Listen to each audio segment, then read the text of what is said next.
और किस्मत की बात कि कल ही हमने जापान के एक प्रसिद्ध दार्शनिक हाइकु नेकाकू को पढ़ा।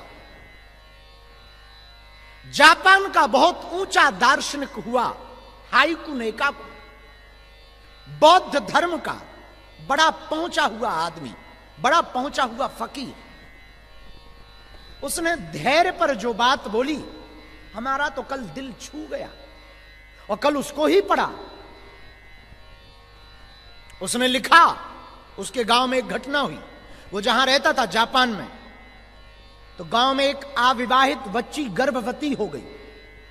उसके पिता ने पीटा बच्ची को कि बता ये किसका पाप है, ये इसका बाप कौन है। बच्ची ने डर के मारे झूठ मूठ का नाम फकीर का ले लिया कि इसका बाप हाइकु नेकाकू। गांव वालों ने बहुत पीटा उसे, उसने कोई जवाब नहीं दिया।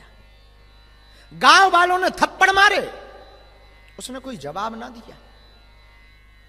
अंततोगत्वा जो बालक हुआ वो एकाकू को दे दिया गया, उस फकीर को, कि अब तू इसका बाप है, तू ही संभाल। उसने कुछ जवाब ना दिया। मुस्कुराता हुआ बालक को गोद में रख लिया और गांव वालों की तरफ देखा, उस बच्ची की तरफ देखा, उस बालक की मां की तरफ देखा और उस बालक की तरफ देखा और गांव वालों से बोला, क्या ऐसा है? गांव वाले बोले, तू इसका बाप है। एकाकू कहता है, क्या ऐसा है? और कोई जवाब नहीं। 1 साल तक उसने घर घर जाकर के दूध मांगा, बच्चे को पिलाया, बड़ा किया। 1 साल बाद उस लड़की को दया लगी, करुणा लगी, मन में घृणा लगी कि मैंने किस फकीर को बेइज्जत कर दिया, बदनामी करा दी। इतना ऊंचा पहुंचा हुआ फकीर कि उसने सफाई भी नहीं दी, उसने हमको झूठा भी ना ठहराया, हमने उसको जरूर झूठा ठहरा दिया।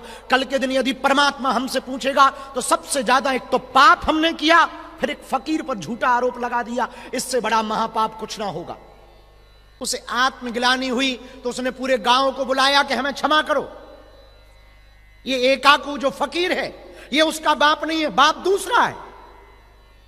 तो गांव वाले चौंक गए, फकीर के पास गए क्षमा मांगने। फकीर से क्षमा मांगी और कहा कि तुम इसके बाप नहीं हो, हमें क्षमा करो, हम लोगों से भूल हो गई, उस बच्ची के कहने पर हमने ऐसा किया। फकीर कुछ ना बोला। गांव वालों ने कहा कि वो बालक वापस दे दो, उसे तुम मत रखो, जिसका है वो वहीं जाएगा। बालक वापस दिया उस फकीर ने, एकाकू ने, और मुस्कुराया। और गांव वाले बोले, इसका बाप दूसरा है, तुम व्यर्थ में पिटे। मुस्कुराता हुआ फकीर बोला, क्या ऐसा है? और गांव वाले चले गए। किसी ने उस फकीर से पूछा,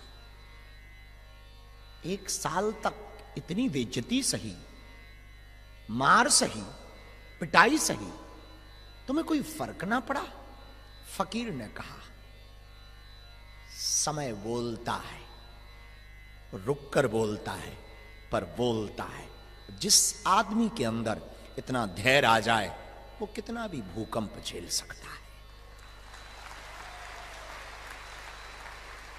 जिस आदमी के अंदर इतना ठहराव आ जाए वो जिंदगी में किसी भी विपदा को सह सकता है।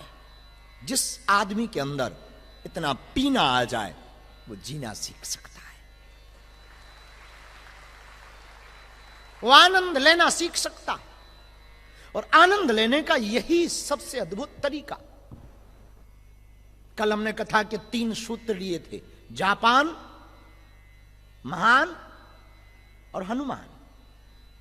आज यदि हम जापान पर बात करें तो हमें बहुत प्रसन्नता हुई कि जापान जैसा डेडिकेशन,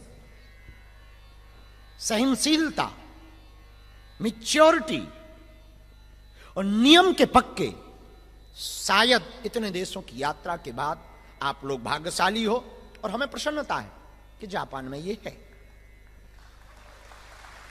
आज सुबह हम और हरीश जी बैठे हुए थे, तब यही बात कर रहे थे कि यहां जहां हम उतरे हैं टोक्यो में, यहां का जो एयरपोर्ट है होनेडा के हानेडा, जहां हम उतरे वहां किसी समय में एक हवाई जहाज में आग लगती है आग लगती है तो पूरे पब्लिक को उतारा जाता, भारत में आग लगती है तो सबसे पहले पायलट ही कूदता है, फिर क्रू मेंबर कूदते, बाद में कोई और सबसे ज्यादा लोग जल्दी जल्दी कूदना चाहते।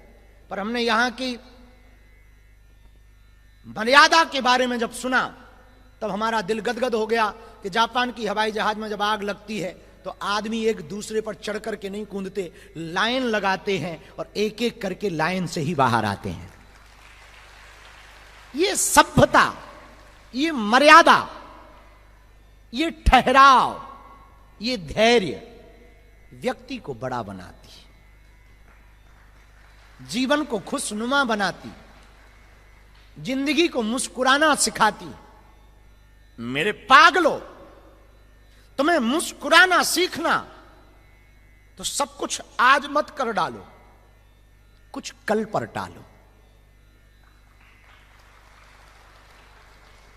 तुम्हें जिंदगी का आनंद लेना तो तुरंत निर्णय मत लो, कुछ समय पर छोड़ो।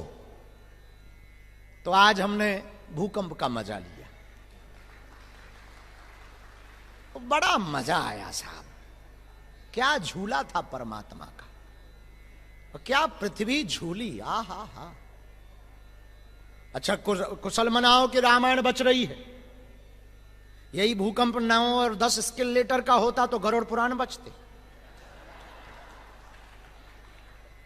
हाँ, और हम तुम लोगों से भी प्रार्थना करें कि जब ये कथा पूरी हो जाए तो हमारे कन्हैया भैया से जरूर मिल लेना।